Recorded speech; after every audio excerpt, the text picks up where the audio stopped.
Well, the next one is how inverter-driven compressors work, and a person said how to solve P-1 error code VRF GREE.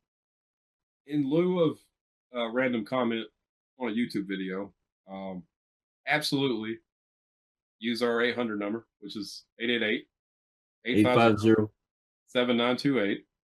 850. Hard to go through all the comments and answer, what effectively are troubleshooting uh, things.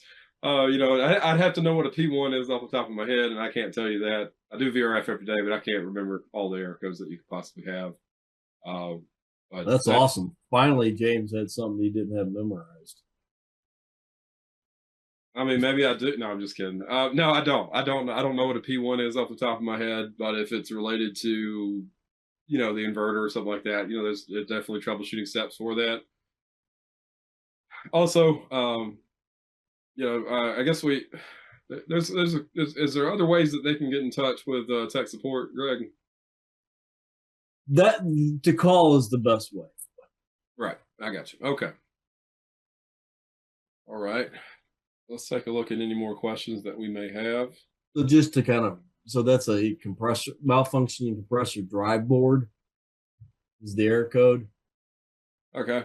And yeah, to get into all that, I mean, essentially what it means is you probably got an IGBT or something like that on that board, or a diode that's that bad, and the service manual gives you that exact test, how to do a diode test of that board to tell you whether or not that inverter driver is good or bad. And that's so you either call our tech support number or refer to the service manual for that piece of equipment, which you can get to on our website, and pull up the inverter driver test. Yeah, there's also a lot of information on our GREEcomfort.com website.